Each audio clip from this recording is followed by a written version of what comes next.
మీరు కూడా సిద్ధంగా అండి. ఏమన్నా కానీ మన న్యాయం మనం పోరాడలేదు. సుప్రీంకోర్టు మనకు తీర్పు ఇచ్చినప్పుడు ఆ తీర్పులో మనం ఎందుకు ఉండకూడదు? మనం ముందుకు వెళ్ళండి, మన న్యాయం జరిగి ఎవరు వెనకాడగలకి వేయాల్సిన అవసరం లేదు. వివిధ జిల్లాలకు చెప్పిన ప్రతి ఒక్కరికి కూడా నా ఉపన్యాసం ప్రతి ఒక్కరికి ధన్యవాదాలు తెలియజేస్తూ ఈ ఇచ్చిన సలహాలు సూచనలు మీరు పరిగణలో తీసుకొని ఒకే అనుకుంటే ముందుకు నడవడానికి సిద్ధంగా ఉన్నాను సార్.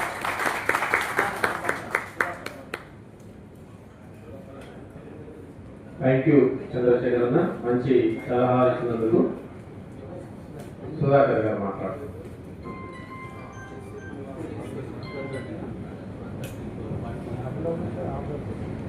ఈరోజు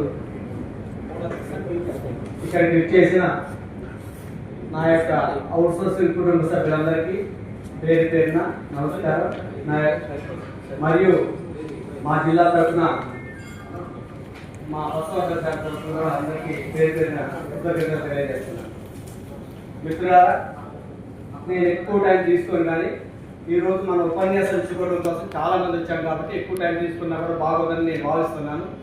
ఎందుకంటే ఈరోజు మనం సలహాలు సూచనలు భవిష్యత్ కార్యాచరణ ఏంటనే ఆలోచనతో వెళ్దామని చెప్పని ముందుకు వెళ్దామని చెప్పనుకుంటున్నాం.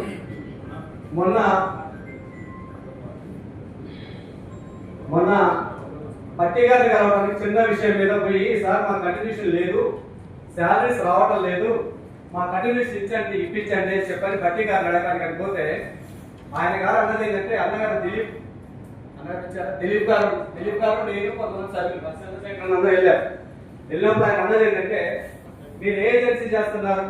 మాది Gods agency sir. Gods agency ఒక్కటే ఎంతకాలం చేస్తుంది అంటే వాళ్ళ పద్ధతులు బాగాలేక మధ్య మధ్యలో మారుస్తున్నారు సార్. వాళ్ళు మారుస్తున్నప్పుడు మిమ్మల్ని ఎందుకు మార్చట్లేదు అని చెప్పని అడిగారండి డిప్యూటీ సీఎం గారు మమ్మల్ని. మేము ఒకటే చెప్పాను, సార్ వాళ్ళలో లోపాలు ఉన్నాయి, మాలలో లోపాలు లేవు కాబట్టి మీరు తప్పు చేయట్లేదు కాబట్టి మమ్మల్ని మార్చట్లేదు. వాళ్ళు తప్పు చేస్తున్నారు కాబట్టి వాళ్ళు మార్చారు.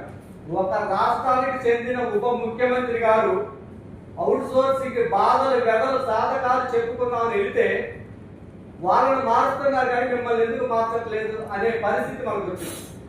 అయ్యా, మీకు ఓట్లు కావాలి, మీకు సీట్లు కావాలి, మీకు ఓట్లు ఇచ్చేటప్పుడు సీట్లు ఇచ్చేటప్పుడు మా మీరు కావాలి. మా ఓట్లతో గద్దెక్కి మమ్మల్ని ఇచ్చిన తరగతి చేస్తున్నారు. ఒకటి గుర్తుపెట్టుకోండి అయ్యా బట్టి విక్రమార్గారు, మీకు అధికారికంగా అనధికారికంగా మాకున్న సమాచారం మేరకు కొన్ని ఏజెన్సీలు ఉన్నాయని చెప్పారు. దీంట్లో ప్రభుత్వానికి బినామీలుగా అధికారులు ఐఏఎస్ ఆఫీసర్స్ కూడా ఏజెన్సీలు నడిపిస్తున్నారు. దీన్ని మనం పోవాలి అంటే మొట్టమొదట ఇక్కడ ఉద్యోగం చేయడం కాదు. నాకు